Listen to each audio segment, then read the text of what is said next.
kama kodi yako kwa mwaka inazidi mshahara wako, hiyo nyumba uane. Kwa sababu umepigiwa simu kule shangazi kameza shoka, unatakiwa hii fedha uitume kule. Unasema hakuna leza roho maskini wala hakuna leza roho tajiri, wala hakuna, unazaliwa ukiwa empty.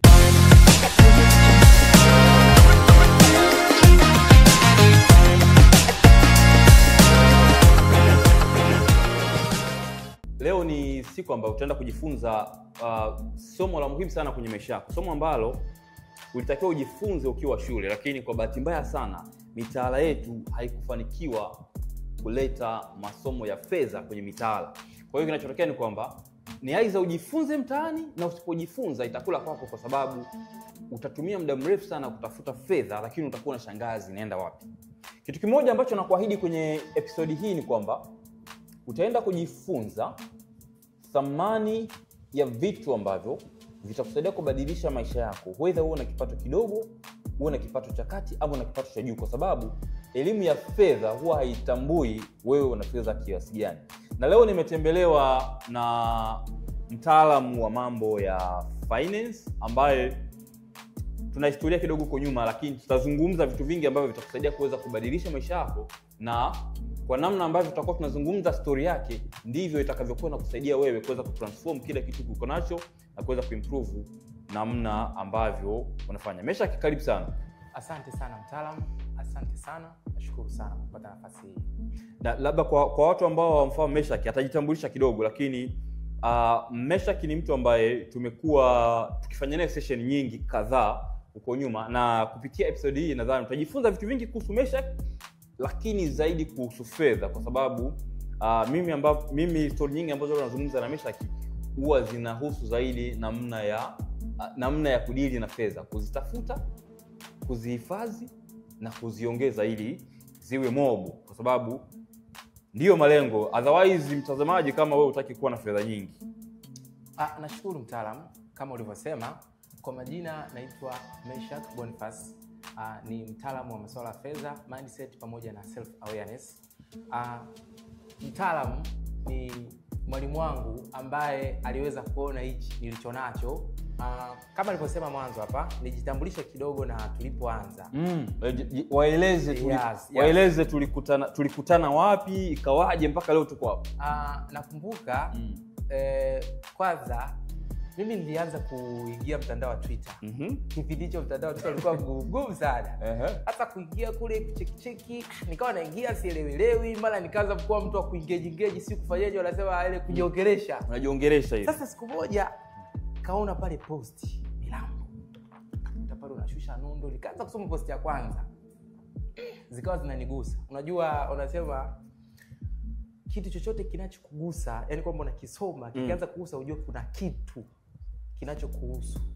Kiingia hivi nikikuta posti zako, najikuta na pay attention sana kuangalia pale, tarudi hivyo hivyo. Sasa ile kitu ikanifanya nipende X, Twitter. Sawa. Nikaanza kufuatilia. Sasa mara nyingi mimi nilikuwa na nidhamu, lakini nilikuwa nashindwa sasa namna ya unajua ile unakuta mtu una uwezo ndani, lakini namna gani ule uwezo wako utautoa au utauonesha kwa watu. Ni moja kitu ambacho huwa kinasumbua watu wengi. Ndio. Unakuwa una kitu ndani. Ndio.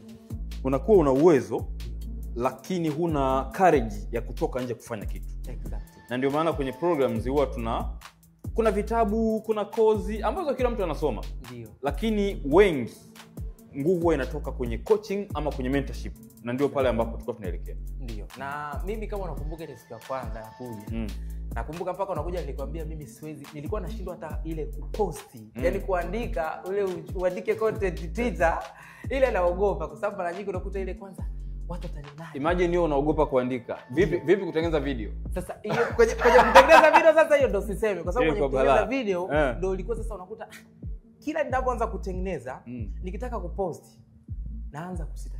Lakini baadaye nakumbuka kauli yako. Ananiambia, Meshaki, unajua siku zote unaposhindwa kuiface kile yani kile ulichonacho wewe, unashindwa kuface ule uoga wako, ule uoga wako utakuendesha. Kwa hiyo nilikuwa kila ninapotaka kufanya jambo lolote nikisita, nilikuwa nakumbuka kauli yako, nakumbuka sauti yako. Kwa hiyo ulinitransform kutoka kwenye ile hofu. Sawa. Kwa sababu uwezo nilikuwa nao, lakini sasa namna kutoa kwa watu, namna kufikisha kwa watu. Kwa nilikuwa nashindwa hata kuposti, kuandika tu. Sio acha na kurekodi, ilikuwa ni kuandika. Kwa nilikuwa nashindwa. Kwa nikaanza vile, nimekuja mpaka tukafanya ile mentorship ya kwanza, mentorship ya pili, mpaka nikaanza sasa kutengeneza content na video, na sasa hivi nimeweza. Kwa hiyo binafsi nikushukuru sana. Kwa sababu kwa sababu nafikiria kwamba kuna watu wengi wana uwezo, lakini ni kwa sababu wameshindwa kutoa. Kwa sababu nakumbuka neno moja uliniambia, Meshak, umekuja kwenye programu yetu, utaenda kuzaliwa upya. Yaani yule Meshak wa zamani utamvua, alafu utazaliwa, tutamzaa Meshak mwingine. Kwa hiyo naamini kweli hiyo imefanya kazi. Kwa hiyo nashukuru sana mtaalamu kwa hiyo. Asante sana. Na hicho ni kitu ambacho kila mtu anayetazama video hii pengine anaweza kufikiria na ikamsaidia kubadilisha perspective ya maisha. Wewe hapo ulipo sasa hivi, ukiamua kesho unaweza kuwa mtu mpya. Na watu wengi waga hawaelewi. Yaani watu kiwaambia ni kama vile yaani watu wao wanaishi ni kama vile maisha yanawatokea wao, na sio kwamba wewe unaweza kuinjinia maisha yako. Kwa sababu binadamu tumetengenezwa na uwezo wa kujibadilisha kuwa mtu mpya. Sasa wengi huwa wanaishi kama vile Mwenyezi Mungu akisema hiki basi imekuwa hivyo. Lakini mimi huwa nawauliza, kama unaishi kwa kuhisi labda kila ambacho kimeandikwa kitakuwa hivyo, kwa nini unaenda shuleni? Kwa nini unaenda kutafuta chakula? Kwa nini unaenda hospitalini? Umeugua malaria, si ukae ndani, Mwenyezi Mungu amekupangia utapona? Lakini unaenda hospitalini kutafuta tiba. Na kwenye mafanikio ni vile vile.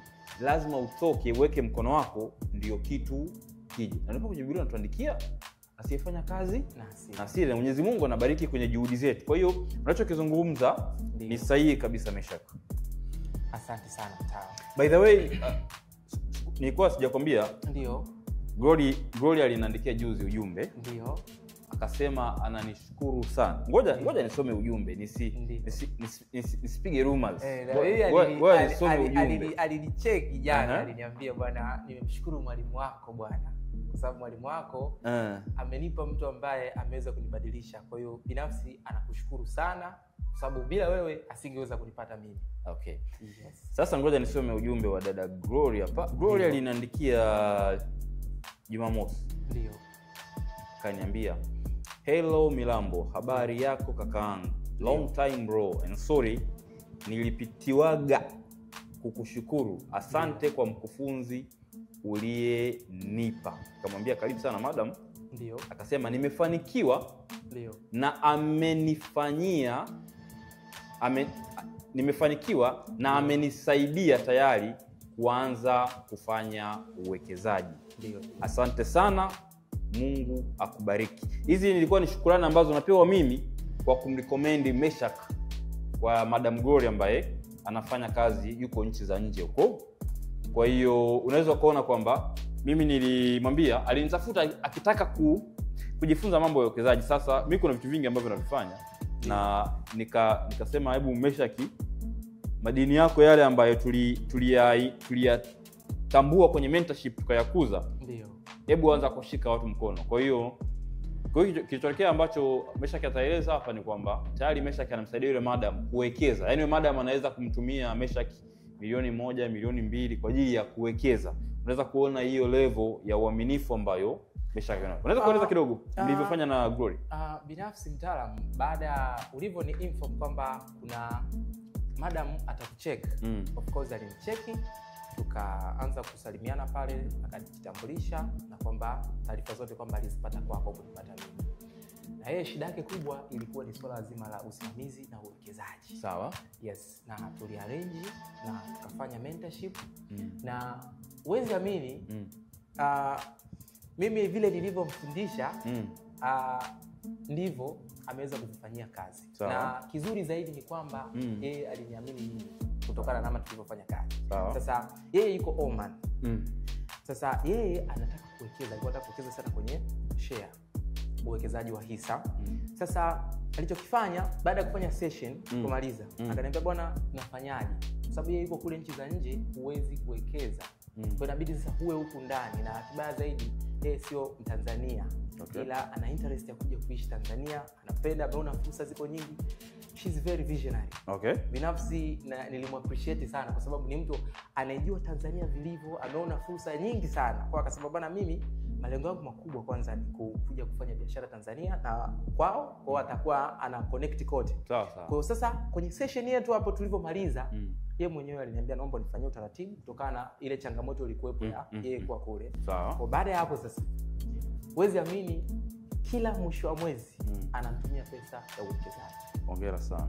Milioni 1, 500,000, milioni 2, sote ananitumia na mimi namfanyia uwekezaji, then namtumia picha, bwana tayari confirmed. Hongera sana. Hongera sana. Sasa tukiachana na mambo ya Glory, ndio labda tu unaweza kutueleza kwa kifupi sana, ndio kabla ya kwa sababu interesting ni kwamba Meshack alivyokuja kwenye mentorship, hivi lengo lako lilikuwa ni nini kuja kwenye mentorship? Kwa sababu mambo ya finance, kufanya kazi kama mtaalamu wa finance na kila kitu tulikuja kukigundua tukiwa kwenye mentorship. Lengo lako hasa lilikuwa ni nini kufaidika na mentorship? Cha kwanza lengo langu nilikuwa nashindwa kujiishi mimi.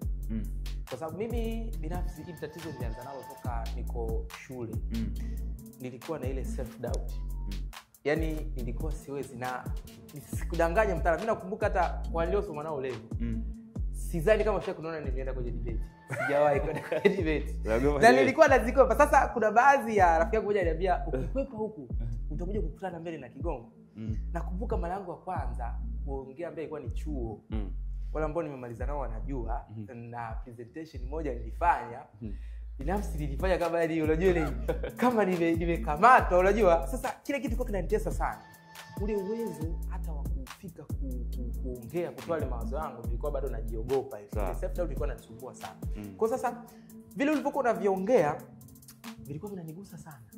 Kwa mwisho wa siku kilichonileta ni kutaka kwanza kumjua mimi. Sawa. Nijue uwezo wangu ule, kwamba kwa nini nashindwa hivi kwanza. Umeshaona?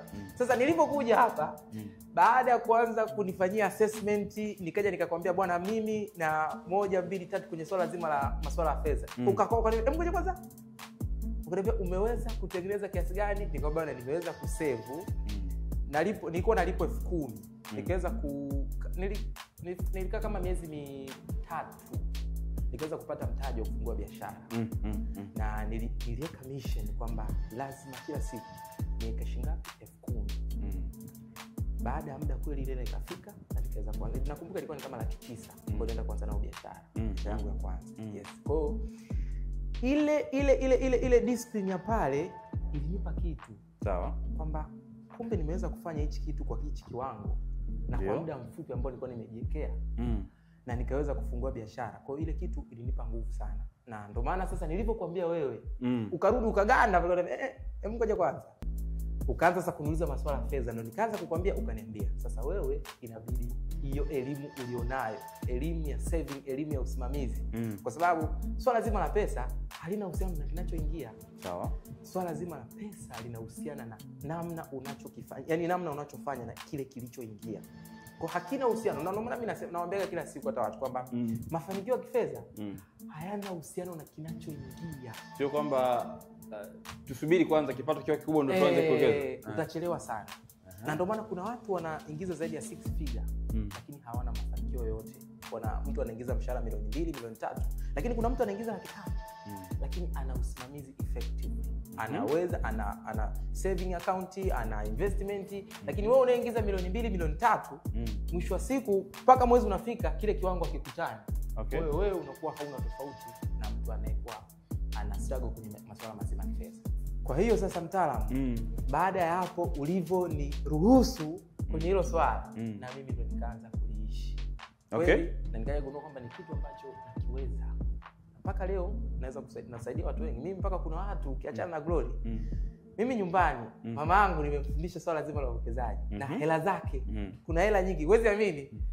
Ndani ya mwezi mmoja kuna hela zile ambazo zilikuwa zinapita katikati, nikampa ile mbinu ya track expenses kwamba zile hela ambazo uzitumii, hebu jaribu kuona akasema basi mimi hizo pesa nitakuwa nakutumia.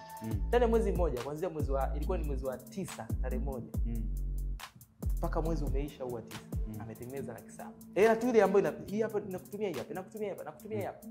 7,000, 10,000, 20,000 imefika mpaka laki. Unajua moja kitu ambacho watu wengi huwa hawaelewi ni kwamba mikononi mwetu huwa zinapita fedha nyingi sana.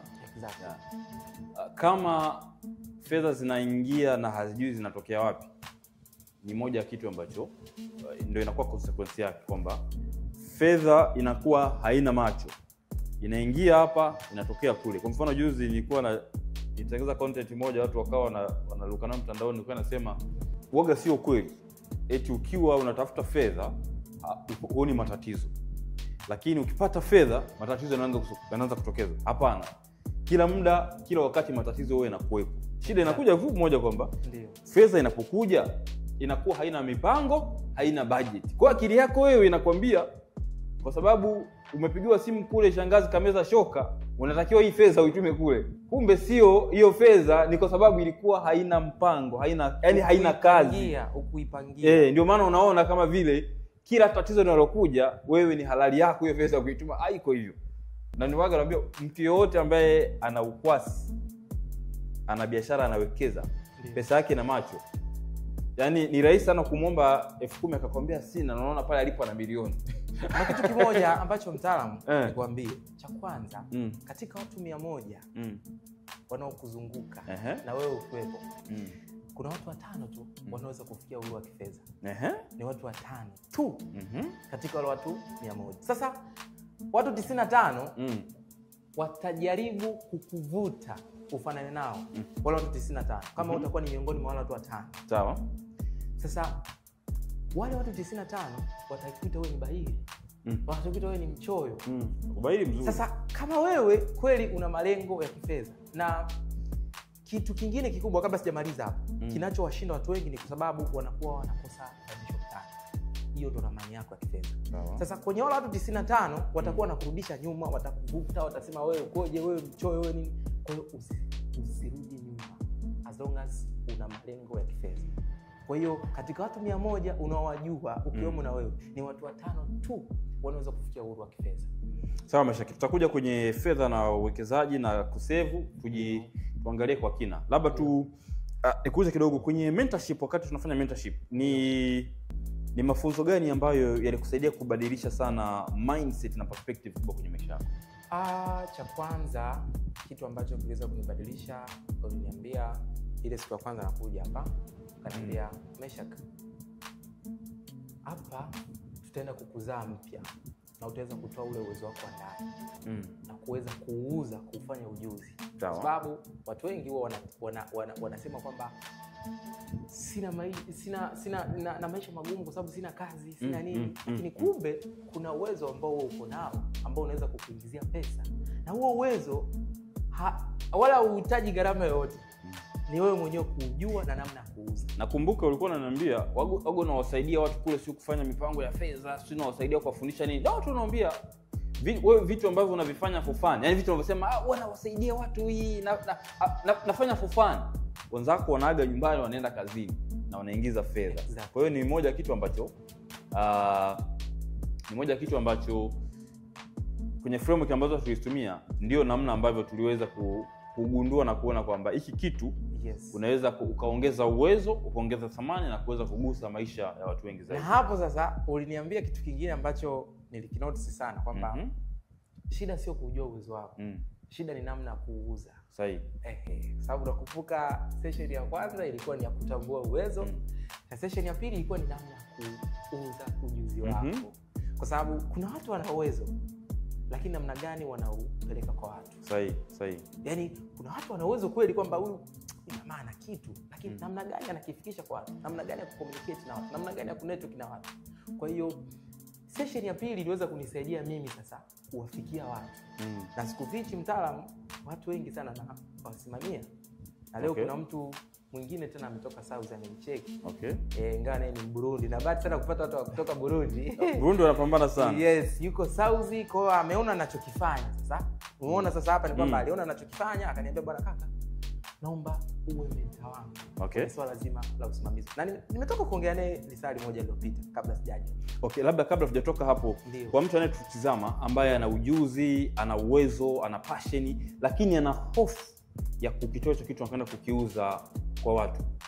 Unaweza kumwambia kwa kifupi sasa hivi kwa experience yako, unaingizaje fedha kupitia maarifa ya finance, na yeye anaweza kujifunza nini ili aanze kufanya kitu na kuingiza kitu kutokana na vitu ambavyo Mwenyezi Mungu amemjalia?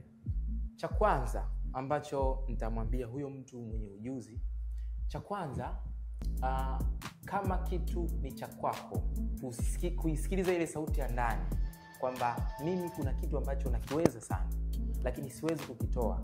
Sasa kama sauti ya ndani inakuruhusu na unaisikia, unasema ikiwa unakiona kwenye akili yako na una courage ya kukiongea, hicho kitu lazima kitokee. Kwa hiyo sasa jambo ni moja, jifunze namna ya kukitoa. Sasa mimi mwanzo nilikuwa na uwezo huu ambao mtaalamu aliuona, lakini nilikuwa nashindwa kuutoa kwa watu. Nilikuwa nashindwa kuupeleka kwa watu, kuwafundisha, kwa sababu kuna watu wanahitaji ujuzi ambao niko nao na ni wengi ambao nawasaidia.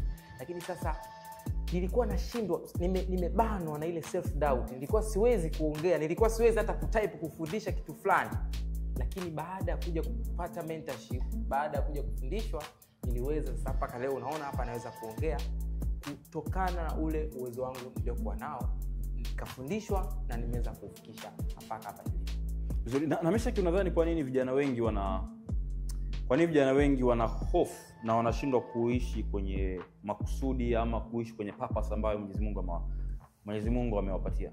Cha kwanza mtaalamu, mimi ambacho nachokiamini ni background, malezi.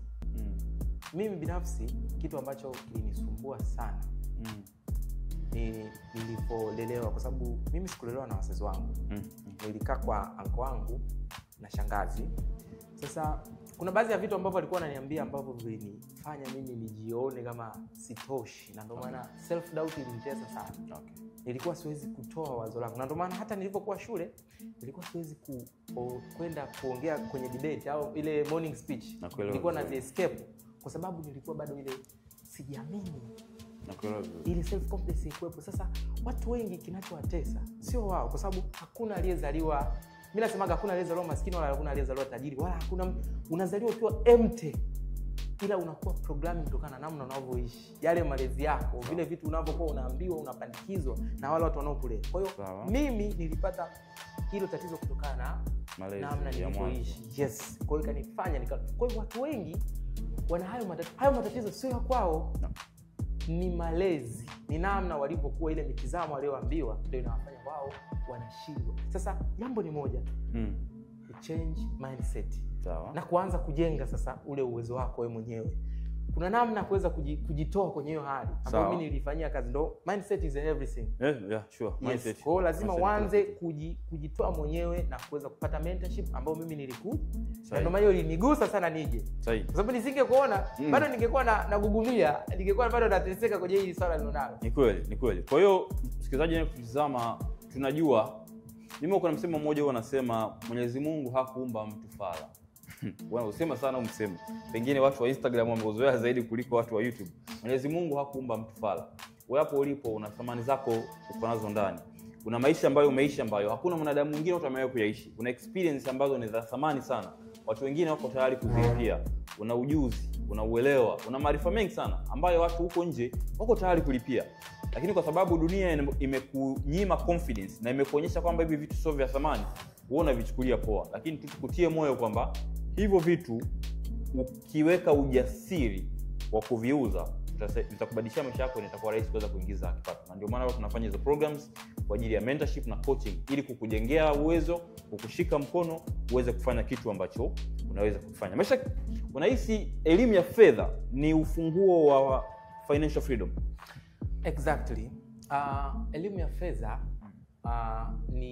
naweza nikasema ni kama miwani inayokuonesha ramani ya maisha yako ya kifedha.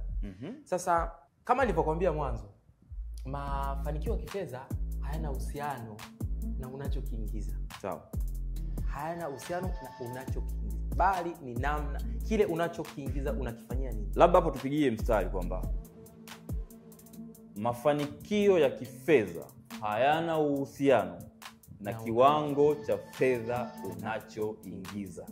Ndio maana unaweza ukawa unaingiza milioni 1 kila mwezi, milioni 2 kila mwezi, milioni 3 kila mwezi, lakini ukazidiwa management ya fedha na mtu anayeingiza 200,000 kwa mwezi na ukalala na viatu. Exactly. Moja kati ya kitu kikubwa kinachowatesa watu wengi ni ujinga au kupuuza mambo. Ujinga. Yes. Na ndio maana mtaalamu mmoja anasema ujinga ni gharama afu information ni free. Kwa sababu taarifa zipo, unaweza kuzifuatilia, lakini ni kwa sababu una ile kiburi. Unapuuza mambo. Sahihi. Na hicho ndio kinachowakosti watu wengi. Sasa elimu ya fedha ni elimu ambayo haihitaji uwe yaani haihitaji kwamba uwe ni mtu gani. Ni usimamizi tu unaokuongoza. Wala unahitaji uwe na pesa nyingi kama watu, kwa sababu watu wengi wanaamini kwamba wanaosoma elimu ya fedha ni watu wenye pesa nyingi. Sawa. Kumbe elimu ya fedha itakusaidia kujenga misingi ya usimamizi wa fedha zako. Sawa. Sasa mimi leo naomba niwafundishe kitu kimoja ambacho kitaweza kuwasaidia watu. Sawa. Wewe unaingiza kipato kidogo, unafikiri kwamba utaweza kufanikiwa mpaka utakapoanza kuingiza pesa nyingi. Huo ni uongo ambao umedanganya. Sasa takufundisha namna ya kusimamia pesa zako. How to manage your money. Sasa usimamizi ni mchakato wa kupanga, kutumia, kuspendi, ndio kutumia, kuwekeza, kuweka akiba na kutrack. Yaani kuangalia wapi umekosea, wapi umerudi. Sasa kwenye usimamizi kitu cha kwanza kinachoanza pale huwa ni bajeti. Unatamani kuandika sehemu? Hapana, nataka niongee hivi. Sawa, Sasa bajeti ndio kitu cha kwanza kwenye usimamizi wako. Sawa. Sasa shida sio bajeti tena. Kwa sababu bajeti kila mtu unaweza kumwambia bwana bajeti ni kama ile ya kawaida ambayo inajulikana universal. 50, 30, 20. Utamwambia bwana matumizi ya lazima, matumizi yasiyo ya muhimu, akiba na uwekezaji.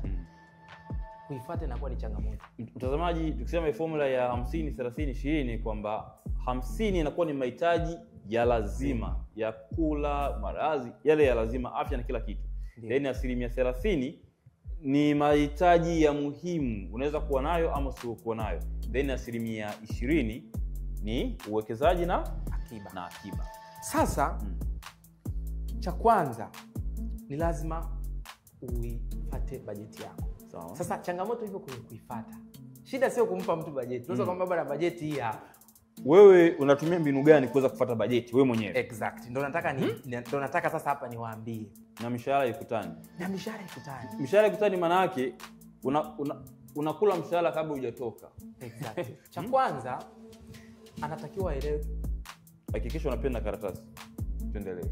Okay. Cha kwanza hakikisha kama nilivyokuambia mwanzo kwamba lazima uelewe kwa nini kuna hii trap ya paycheck to paycheck, kwamba mtu unakuwa unazunguka hapo kwamba mshahara ukutane na mshahara mwingine. Sawa. Kwa hiyo nilianza kujifunza kwamba kuna tatizo gani hapa. Sasa nilipoanza kujifunza nikagundua kwamba 80% kwa mujibu wa tafiti ambazo niliona kwamba 80% watu wote ulimwenguni wanahangaika sana kwenye trap ya paycheck to paycheck. Na sababu kubwa ni consumerism.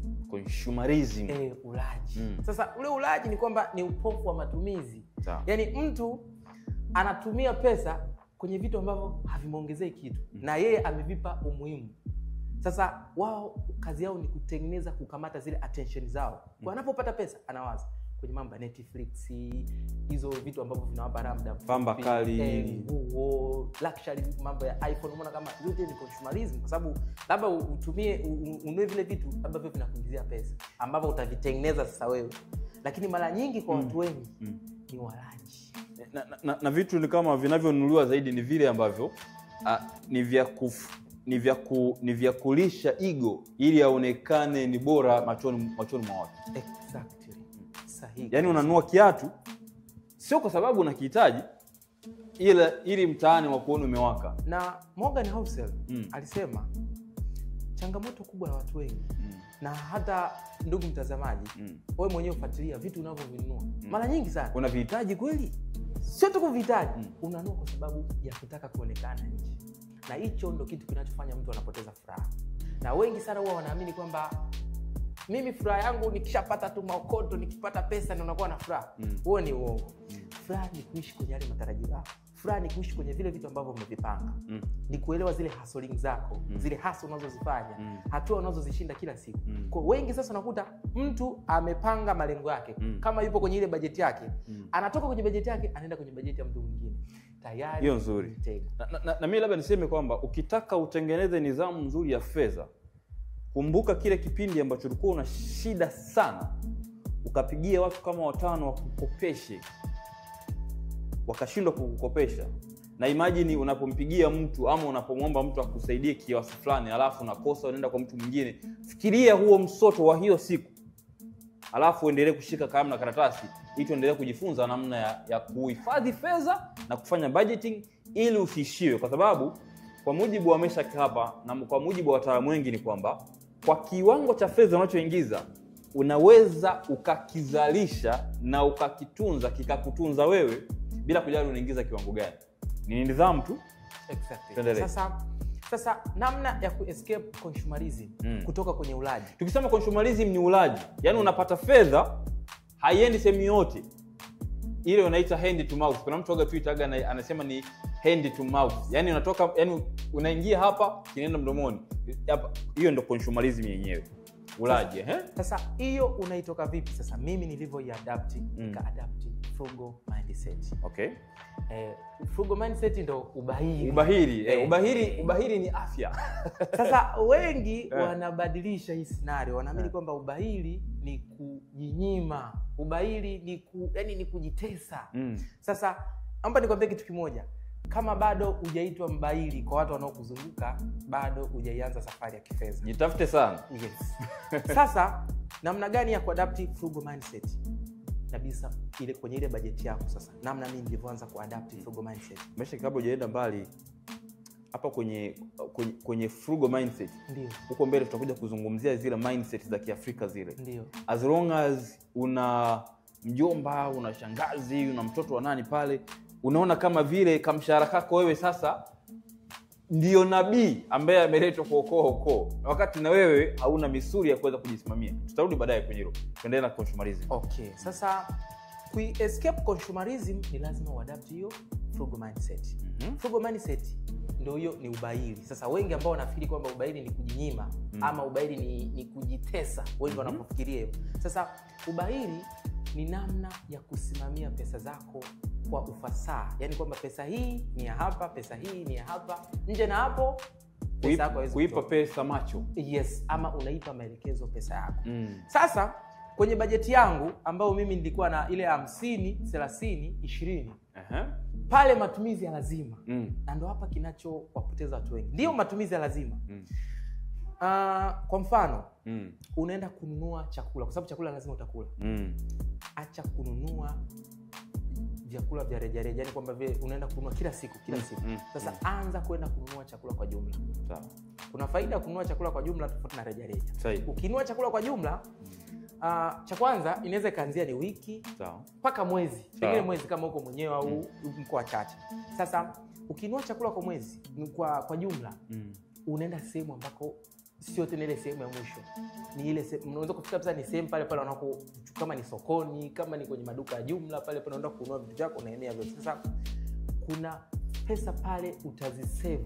Yaani unaponunua nyanya kwa jumla ni tofauti utakapokuja kununua nyanya rejareja. Labda tu nimsaidie mtazamaji. Ndio. Unapoenda kununua kitu kwa mangi kwenye genge, ndio anakuwa ameongeza kafaida kake kadogo. Ndio. Ukienda kununua kitu cha jumla, maana yake unaenda kununua sehemu ambayo mangi naye huwa ananunua kitu cha jumla. Sio kama unapata point. Kwa hiyo unanunua bei ambayo mangi bado hajaongeza ile cha juu ambacho anaenda kukupiga ukienda gengeni. That's the point. Sasa ukishatoka hapo kununua vyakula kwa bei ya jumla, utakuja kwenye malazi. Malazi na hisi ni nyumba namna unapokaa. Sasa unapoishi. Lazima uelewe kitu kimoja mtazamaji. Kama kodi yako kwa mwaka inazidi mshahara wako, inabidi hiyo nyumba uame. Kwa sababu hapo sasa una adapt frugal mindset.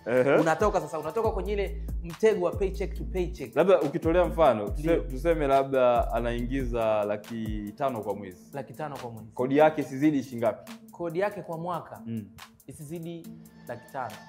Okay. Yes. Yaani huyo sasa anataka kuadapt. Yaani ule mshahara wa mwezi mmoja.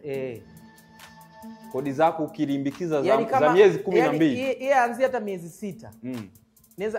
Naweza ukasema mwaka inaweza kafika, lakini hata miezi 6 sio mbaya. Okay. Yes, kwa sababu hapo wewe unatoka kwenye stage ya consumerism, unaingia kwenye stage ya frugal. Na frugal ndio utakao kufanya wewe sasa ujenge usimamizi wa fedha. Sawa? Yes.